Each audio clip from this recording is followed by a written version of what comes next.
You're listening to Consulting Logistics, presented by Freight Plus. I'm your host, Kyle McNaught. Thanks for checking us out. It's another SCU30 this week, where we talk to supply chain professionals working in the industry, who are under the age of 30, just kind of about how they got into the field. It's super fun. It's super fascinating. And as we continue to have these conversations, no one journey is alike. So this one's always bringing in different and unique people. And today's episode is going to be really fun, as we have Henley Kibler. And I might have messed it up, and it's Kibler, because I definitely messed it up. But Henley Kibler is going to join the show today, and he's nodding at me, and you guys can't see him right now, but it's going to be a fun one, guys. He was a road manager. All right. So we get to talk a little bit of logistics of people, right? One of the craziest things in the supply chain, but really fun kind of career path he went on and everything like that. So let me bring him in. Henley, how's it going? Good. How are you guys doing? I'm doing good. Butchered your name, even though you literally 2 seconds ago told me exactly how to do it. I'm thinking Full House, and I, for some reason, was saying "have mercy" in my head to this thing. So I apologize. It's perfectly fine. You heard it all. I can roll with it. Right. I didn't call you Henry, though. That's the only thing that matters. Henley, let's talk a little bit about growing up. Kind of what was growing up like? Where did you grow up? What was school like? What were you interested in? Stuff like that. Yeah. So I grew up in Atlanta, Georgia, right downtown. Loved it. Always something going on and something to do. I grew up, I had learning disabilities. I have dyslexia, dysgraphia, ADD, everything under the sun. So school wasn't exactly my favorite thing, but from a young age, I learned I like making people work or helping people work together and working as a team together with my hands, not necessarily always sitting in front of a computer or something, but really working as a group. I really thought that was fun. What about technology? What did you have? Like a phone? When did you get your phone? Did you have a laptop? That type of stuff. Yeah. So my dad, he was a computer programmer. So we had probably one of the first smart TVs out there. It was like, it was gigantic. It was like a computer, and it would like time out, and it'd cut off in the middle of the show, and you'd have to reboot it. But it was so cool. You could play Sims on it, and that was all my sister and I cared about. But yeah, so we always had technology in the house. A big old PC. I didn't get my phone until much later on. I was one of my last of my friends to get a phone, but we always had a computer in the house, and I always really enjoyed using it, especially since I had learning disabilities. I used a screen reader to read a lot of my textbooks and things. Right. And so my dad was always on the cutting edge of what options were out there. And it was obviously very rudimentary back then, but I always saw technology as a great tool to help you succeed. That's kind of one of the cool things. A lot of people, especially, as you know, in the business world, a lot of people kind of technology gets in the way a lot of times. I think it's interesting that for you, it was so vital, right? It was something that you needed. Let's talk a little bit kind of transitioning into going into college and stuff. Kind of what was your plans after high school? What were you kind of going to do? And then where did you end up? Yeah.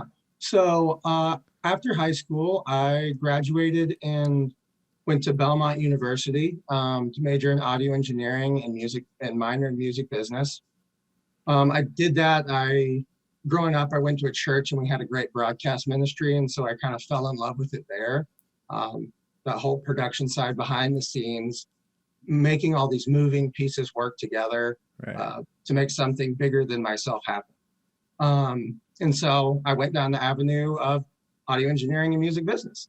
And while at Belmont, I was a cheerleader. Loved it. 2-year captain, competed in nationals, did the whole thing. In college, I picked up chicks. Yeah, chicks. Absolutely. That's funny, right? Yeah. It's the best joke I got. And I loved it. I was there for 4 years and have some lifelong friends from there, and grew up a lot and learned a lot. You didn't gain the freshman 15, that's for sure. No, that's the best part about it. Yeah. Yeah, it was. I got lucky. They had a trainer to make sure that didn't happen. Yeah, absolutely. And meanwhile, I had a cafeteria pass, so that Uh, happened. One thing, I mean, a little kind of side story, but you got to cheer at the NCAA, like you cheered at March Madness and stuff, oh right? yeah. Talk about that experience. Just kind of geek out for me a little bit on that. That Yeah, sounds awesome. it was over the top. I mean, as cool as it is, like you literally, so you're there for selection Sunday, they choose the city, and then depending on when you're chosen, you literally they you get an email from NCAA, our coach did, and she forwards it to us. We're leaving at 11 p.m. And it's at that time like 9 p.m. We're leaving at 11 p.m., heading to the airport to get on a private plane and get there. So you pack up as fast as you can, and you don't know how long you're going to be gone. So you pack everything you can into your little bag. You get to Right. the airport, get on a private plane, and take off. You get to the city, kind of get to explore it for a day, kind of get acclimated and stuff. And then either you win or you lose. And if you lose, you get on a plane. Basically, you leave the arena, you get on a plane. They say, okay, get your bags. You need to get to the airport now. So You don't even get to change. You're no, like, they're jeez. pretty brutal about it, but I get it. I mean, they literally have a plane standing by for whoever loses. Yeah, they're paying the But money, right? yeah, exactly. So Yeah. being on the floor though for those games, I mean, over the top fun. I mean, Oh you have all the yeah. cameras, you have all the fans, the best of the best are out there, and a lot of those basketball guys I'm still friends with today, and they're in the pros and they're loving it and doing great, and I couldn't be happier for them. Oh, that's dope, dude. Like Yeah, how it's very cool. what's the pressure like? I'm sorry, I know we're here to talk logistics, but like, do you guys feel the same pressure at like March Madness and like kind of like, oh man, this is big time. We got to perform. We got to bring the noise. We got to Yeah. do all that stuff. Oh yeah, always. I'm actually if I do the test, I'm an introvert. So whenever I was cheering, I'd always just like look through the people. I could never look at somebody or I'd mess up every time. Right. But especially during those, it was like, okay, I can't look at anybody, but I need to be really excited and get people motivated to really, really try to motivate the team to score as many points as we can. We were really big about, or really good at our 3-point shots. And so when those hit, we just really tried to pump everybody up. And, you know, Oh, it was man. high stress, that's for sure, because you're on national television. Oh yeah, and like if you're good at threes, I mean that's just a hype Uh, machine. Like it makes everyone's it pretty losing their fun. mind. Yeah, it's so much fun. It's brutal when you're on the other end of it. You're like, oh god, not another one. The dagger. Yeah, no, it's funny. I'm sort of the same. Like I'm more introverted, really. Like I'm fine being in front of a crowd, but Yeah, I'm horrible when it comes to like it's not me going out and trying to find you and be like, hi, I want to talk to you. I'm like very shy naturally. yeah, So I get what you're saying. You just can't yeah, look at people. Like yeah. put me in front of a crowd, I'm fine being a fool or whatever. But like if I'm trying to entertain like 3 people, I'm not that good with it. Like I hear you. I'm right yeah. there with you. So you graduate, so you have this amazing career kind of in college and stuff. You're graduating with audio engineering. Kind of take me through kind of what was the plan after college? What were you doing? Because I mean, we end up in supply chain, spoiler alert, but Yeah. how did we get there? Yeah. So right out of college, I started with a company that did, or while I was in college, at the end of my senior year, I was actually doing some video work, making like at the gas pumps where there's the screen and they're advertising food. All right. I made those advertisements. So there you go. I like them. They're not that bad. They capture my attention. They There's gotten a something to little bit do. better. I'm always impressed how they keep it up to date. That's the thing that I'm like, how the There you hell did they go. get this sports thing? That's why I was employed. Good job. But after I was there for like a month or two after I graduated, and the opportunity came up to go out on the road at a very low position, but it was an opportunity to kind of get my foot in the door, and I took it. And like I said, I started from the bottom, and I kind of grinded for 2 or 3 years, really, really hard. I was on the road like 200 plus days out of the year, really, really grinding to try to move up towards like a management position where I was in charge of people. I wanted to master everything that I would be asking people to do. So I kind of not mastered, but knew what I was asking of someone Right. as far as audio, lighting, staging, all those types of things. So I eventually moved up, and I was out with Eric Church for a couple tours, and that was a blast. He's the nicest guy in the world. So You I just can't missed say him enough at the good Super things. Bowl. Yeah, you're like, damn it, I could have been at the Super Bowl. Yeah, I still have some buddies. They were there. They said it was a blast. But he's the nicest guy in the world. Treats you really well, and all those guys out there on the road. I mean, it's brutal. I mean, we did a run where we went up the East Coast, across Canada in the middle of the winter, down the West Coast, and then back home. It was 3 months full, and it was brutal. In Canada, negative 20 degrees is cold. And all the people that live there in like sweatshirts. So you don't understand.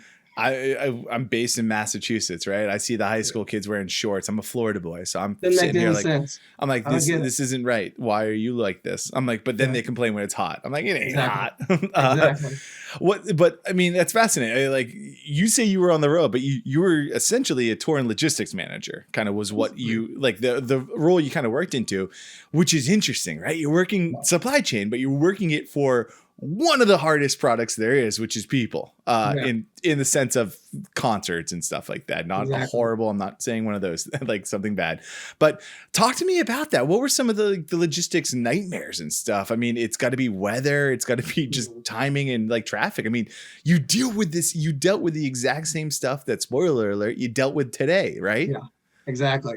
Yeah. So I really kind of realized logistics was something I was really in love with when I got out with Eric Church. We had 14 semis fully packed with gear, and we would hang all of our trusses and stuff from the top of the arenas, and we had over 100 chains hanging from the ceiling. So, and we did all that. We rolled in at 7 a.m. and the show was at like 7 p.m. and we would roll out that night. So it made me realize how cool and how exciting that really efficient world can be. Like, I need to move this thing out of the way so they can bring that thing in, and they need to get their stuff to the truck before I do it. And that's where I really fell in love with it. We had about 150 local stagehands helping us at each show. So orchestrating all those people, delegating all those people that didn't know anything. They're just there to push something or hold something for you. Right. That logistics side, it made me fall in love with it. And so as I continued my career, the last artist I was out 200 days out of the year fully.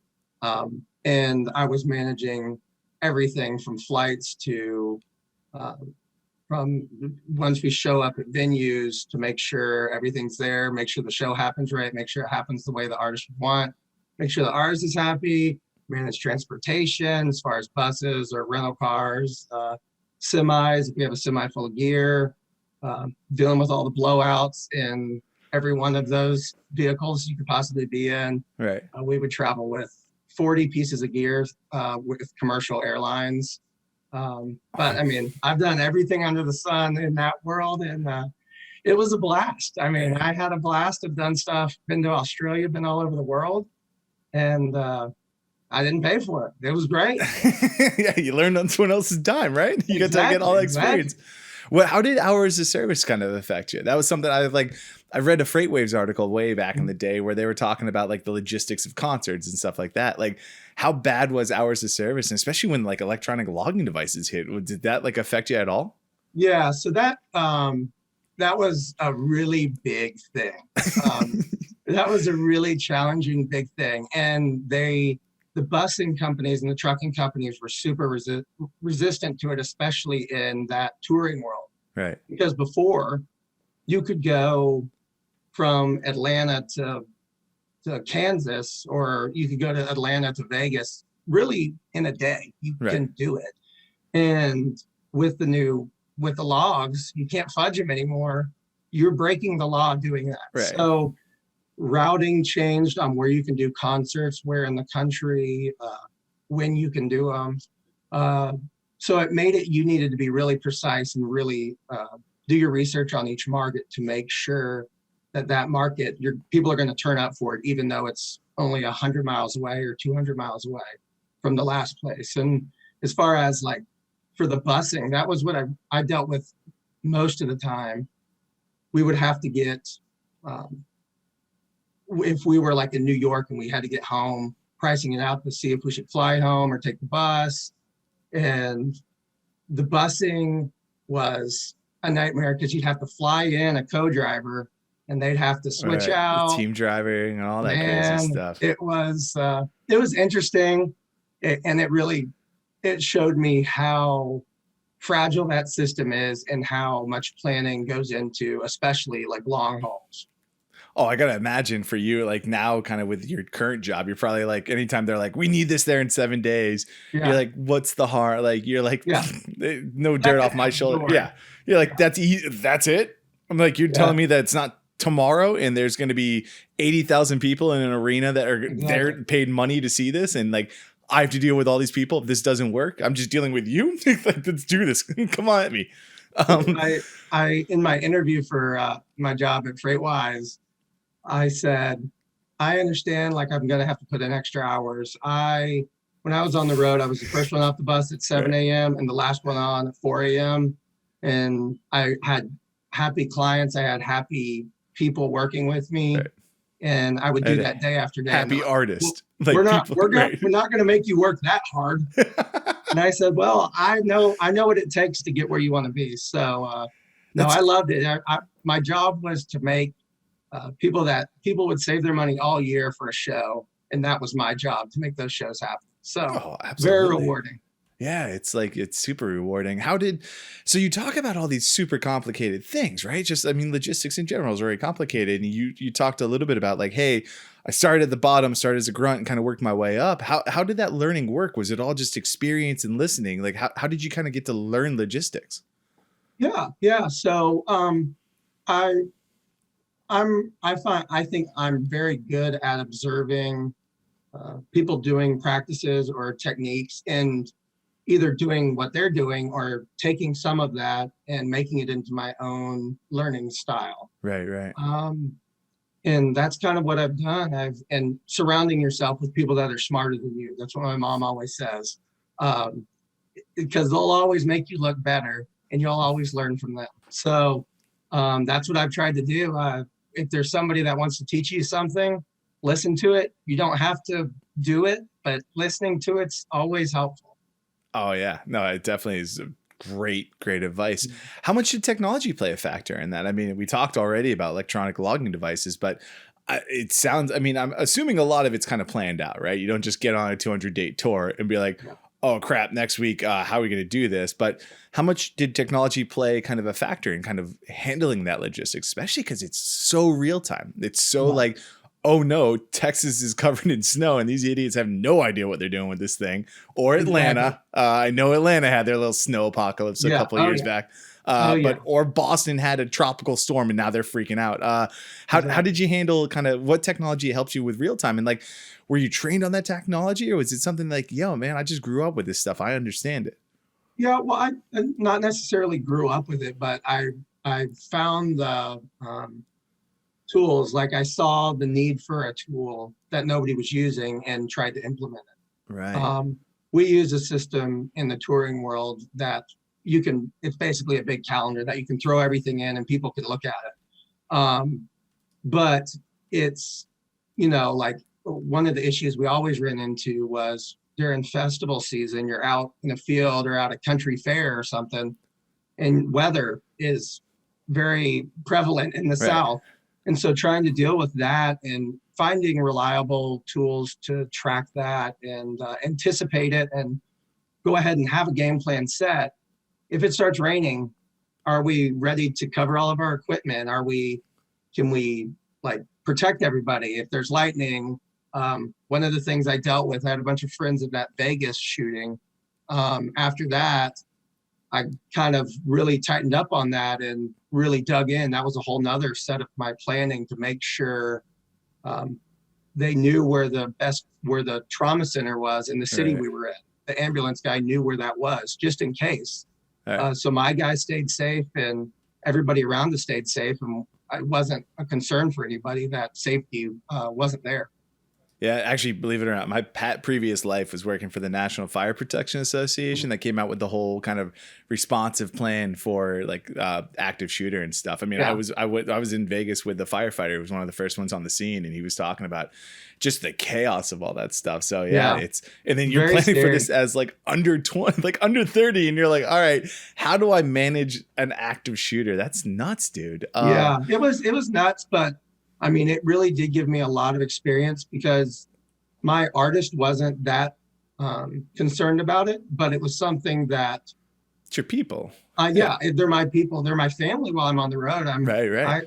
I would fire guys that were 30 years older than me, and then I would sleep 5 feet from their face every night. Like that was You like gotta flip that. that's hard to do. You gotta make sure you sleep, and then when they're ready Yeah. to not sleep near you, then you fire bud. That Yeah. Henley should have came to me. I could have told you don't fire them, and then like shut your eyes near them.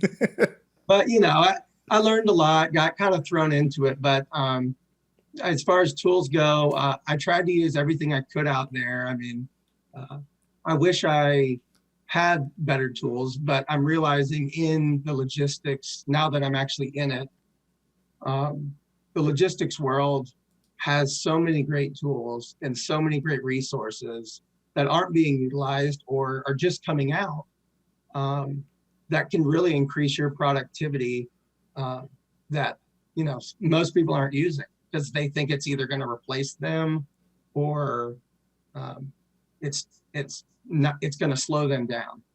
It's something interesting of like that whole idea of like technology is going to replace me, because it's kind of always been that fear. But I find that especially the younger, they recognize that technology doesn't replace. Like if the technology could replace you, that shouldn't have been a job you were doing in the first place. Like technology should always be helpful. It shouldn't be something that just removes what you were doing, because in that case, you shouldn't have been doing it. Like if it could have been automated, that makes no sense. Man, I have so many questions about this, but I know we gotta move on to this. But I'm guessing you just kind of got burnt out, right? Being on the road is going to be tiring. It's got to be that type of stuff. But you had so much logistics experience. How did you kind of transition it to kind of a more suit wearing behind the desk? And I know you kind of said I never want to do that stuff, but kind of how did that work? I mean, you had so much real world experience. Oh, I know actually what I want to ask you real quick. Go for it. Time out on that one. We're gonna go back. Okay. How the one thing is like infrastructure, right? We all kind of hear about it, but you've gotten to like literally boots on the ground, walk around and stuff. Infrastructure, and then even connectivity. I think that's something that like a lot of people kind of assume because you live in kind of your neighborhood, you live in your city, you're just so used to being able to get this stuff. How difficult is like infrastructure and connectivity kind of when you get into different areas of the country? Yeah, that's a real issue in a lot of places. Some arenas don't have Wi-Fi and you don't have cell reception. And I know we've all dealt with when we don't have cell reception, we're like, it's the end of the world. But if I can't communicate with anybody and no one can communicate with me with my job, right? I'm standing outside all day, looking at my phone, holding it up in the air, trying to connect with people. That was a major issue in a lot of places. They just didn't have that infrastructure to have wireless internet or, it was a major issue in a lot of places. Back in the day, before I was around in the touring world, that I don't even know how they did touring because, I mean, I really don't, because you were on the bus, you didn't have a cell phone. Right. It's walkie-talkies, right? You would leave your home city, and then you'd go to the arena. And a lot can happen in that amount of time that, I mean, like when I was on the bus and the bus would stop for fuel or something, I was tracking where the bus was to make sure we didn't break down. Right. And like how far away we are if I need to reach out to the venue. Right. That wasn't a thing 10 years ago. Right. You had to find a payphone. You couldn't even call like the venue. Exactly. So, it's crazy how far it's come. It's definitely got a long way to go, but it's come a long way. Right. Yeah, I could. You watch like old Woodstock, and you're more like, how the hell did they logistically do this? Like, you're not watching it for music anymore. You're like, I'm very impressed. Like, my wife gets mad at me when I watch TV because I have a video background. So, like, I love watching local news because you get to see so many mistakes. Mm-hmm. And she's like, why do you have to point out every freaking mistake? I'm like, because it's actually like interesting because you don't get to see it that often. You probably watch concerts and you're like, oh, they messed this up. Yeah, I do that all the time. My wife hates it, but it's great to go to concerts with other buddies that are in the industry, because you're like, ooh, that didn't work out right, or oh, how did they do that? It's back in the day, you could write off a concert ticket as a work expense if you were in the touring industry because you were researching. Right. Oh, so, yeah. Oh, I use that excuse all the time. Like, oh, honey, we're buying this like gimbal. And she's like, why? I'm like, oh, it's research. I got to see how this thing works. Meanwhile, I'm just like, I want to make sick videos. You're fine. So you got tired, which makes a billion loads of sense. But it sounds like you got more experience. You got like a 30-year experience within a 4-year time frame, right? Like you got a bunch. Talk about kind of that transitioning from on the road logistics to kind of behind the scenes, kind of managing it from a desk. Yeah. So, like I said, last artist I was out with, we're about 250 days out of the year on the road. Right. And it was fun, but like you said, I was getting burnout. Right. My wife had started a job in the pharmaceutical world, and she was flying out during the week, and so we weren't seeing each other a lot. She'd fly out like on a Monday and get back on like a Thursday, and I'd fly out on a Thursday and get back on. So we just were never seeing each other, and we would have dinner at the airport, and it's like cute the first time, and then after that, you're like, I just want to kind of spend time with you. And right. So I decided I was in the mindset to kind of make a transition, and I transitioned into. Well, I wanted to get into logistics, freight, and those types of things, but I didn't, my resume looks like I was a roadie, which I was, but there's a lot more to that. Right. But for a real company, they don't really see that. So I got into the corporate events world, and I was a logistics transportation manager. So I would move people from point A to point B, very simply. Right. But I dealt with all their manifests and all the issues that come with that whole world. And that I was using that as a stepping stone to get to a real logistics like I'm doing now, right. Job. And as you can imagine, I was in that job for about 3 or 4 months, and then COVID hit, and it people don't want to have events when there's a pandemic going on. So that shut down pretty quick, and I kind of started to do research and decided it was probably the right step to try to make a transition into the logistics world.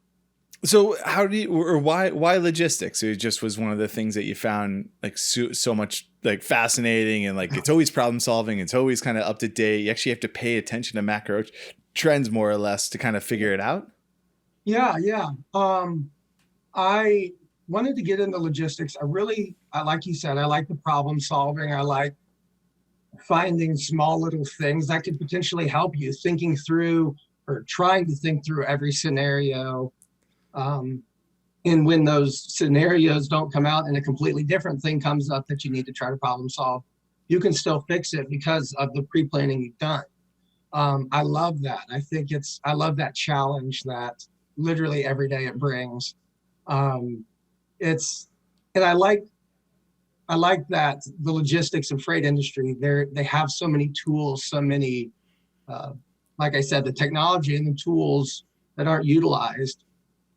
They could be utilized in logistics and freight that could streamline so many processes and really do a lot of the legwork for people and myself that we're currently doing by hand, wasting all this time. Right. Where there are tools out there to really help us succeed. So talk a little bit about kind of the current role. I mean, I know it's something super new and kind of something that you're kind of working on, but you're working at FreightWise. Talk about kind of what you bring to that role, especially giving your background and knowledge and stuff. I mean, how did that all help with kind of what you're doing today? Yeah, so I like to think of it as I came from a logistics background, or I came from an operational side background, mm-hmm. where I got people that had already wanted to do a show or whatever, and I was telling them how we were going to do it and making it happen. Right. Now I'm in a sales role at FreightWise, where I'm kind of having to alter how I'm presenting things to people because I'm trying to sell it. It's not sold yet.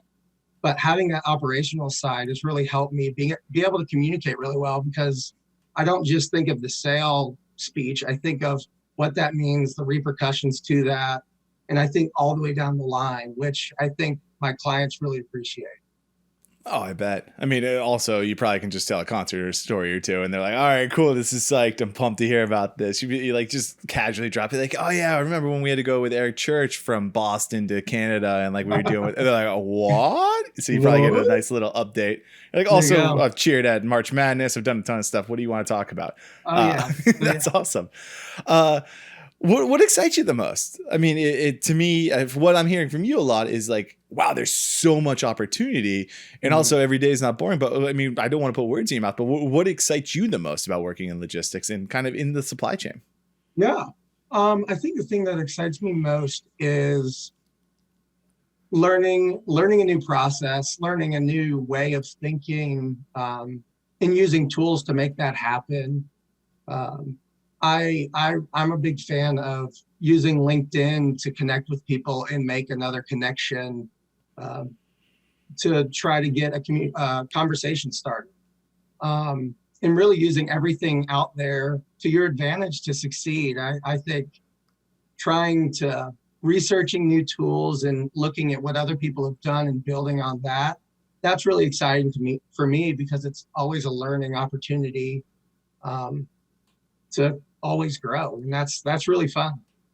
What type of personality or what type of attitude does someone have to have, kind of in your opinion, to be successful, especially in kind of freight and logistics? Yeah. To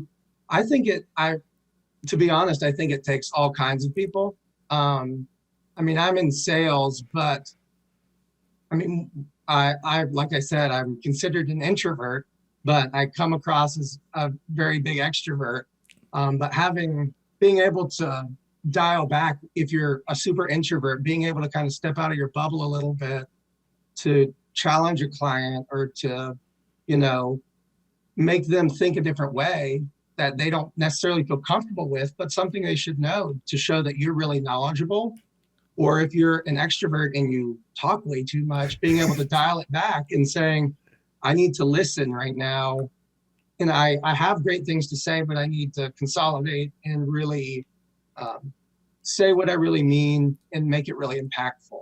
So I think it takes all kinds of people. And the more people you have with different mindsets, I'm a big fan of all those people trying to work together to come up with a great solution.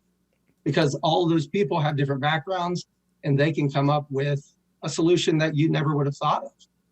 Yeah, I mean, and you know that for a fact, right? You've gotten to experience, like you can't manage like a tour with just one individual trying to handle it. Exactly. It's such a complex system. It's impossible to do that type of stuff. I love it. That's an awesome answer, man. Yeah.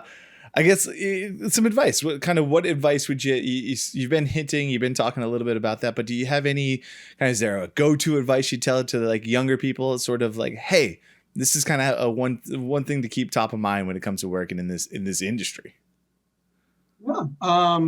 I think just getting out there and doing research. There's so many people out there that want to help you learn and want to share knowledge with you. And there's so many great resources out there, FreightWise, Inbound, everything out there. There's so many great resources to learn about logistics and the supply chain that, like I said, weren't there 5-10 years ago. Right. And you're taking a college course on it. They're small articles that can really fill you in on what's going on. And maybe you have a different angle than what the author is trying to get across. And that can bring you down a whole nother loophole for another angle or another company that could really squeeze in and get a really good niche. I love it, dude. I mean, I love that you're like resources are out there. Meanwhile, you've had this like crash course of experience where like there's a lot of resources out there, or you can work a 80-hour work week for 4 years and you're going to learn pretty quickly too. But I mean, it's right. I couldn't have done it without the resources and the tools. Right. So. And I think that's the big thing, right? That's really what helps out. As much as you think like, oh, there's experience matters, because it absolutely does. It's still staying up to speed and kind of paying attention, building up a network, all that type of stuff really matters. And it really matters in logistics and supply chain. So Henley, I mean, this has been a fun conversation. I had a blast with this. How can people get in touch with you? What's the best way? Yeah, you can reach out to me. Maybe we can throw my email into a post. It's hkibler@freightwise.com. And you can reach out to me on LinkedIn, Henley Kibler. Really, anyway, I'll do my best to get back with you. I've been working at FreightWise for a few months now, and I love it. I'll give my little sales pitch because, we're here. Might as well. You can't stop me now. Go for it. I work for FreightWise, helps our clients save on their LTL and parcel shipping. We do this three different ways. We leverage all of our clients' volume to get you the best prices on your freight and parcel shipping. We have a TMS system that helps you streamline a lot of your processes, integrates with ERPs, allows you to really see what you're spending on your freight, and allows you to choose that least cost carrier every time. And we do a lot of that back office, freight pay, freight audit, those types of things. So your company can focus on actually making great product and not on the shipping. And we do all this where we work on a gain share structure. So we only make money when we save our clients money. And all of that only starts when you start saving money with our program using it. So for me, it's a really easy sell. You don't have to pay anything until you start. There's no commitment. So I'd love, if anybody wants to reach out, I'd love to hear from you. Yeah, absolutely. We'll include the links in the show notes and everything like that. Thanks so much. Final question. Did you ever get sick of any Eric Church songs? In case he listens. He has a song called Boots, These Boots. Yeah. And so at his shows, one of my friends that came to the show, he called it, was very cultish. Everybody takes their boot off and holds it up in the air.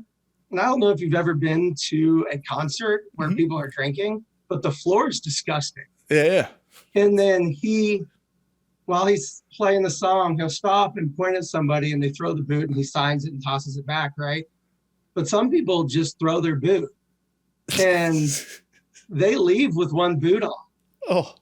And so, but that was at the very end of the show. So we all would have hard hats on because you would legitimately get hit in the face with a boot if you weren't careful. So I was a little tired of that one. It was funny every time, but getting hit in the face with a boot wasn't a highlight. Oh yeah, you're like, could we have just made this song like Cash? Like everyone pull out a 10 and throw it in the air and see what happens. That would have been great. Right, that would have been a fun. That's but called. You'd be looking dinner. around like. Oh man, I'm sure you got a billion stories. Oh yeah.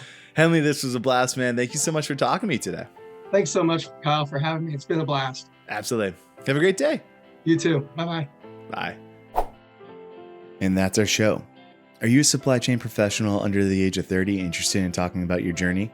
Let me know in the comments section and I'll be sure to have you on the show. In the meantime, subscribe to our channel. Thanks for watching Consulting Logistics. I'm Kyle McNaught. Rock and roll.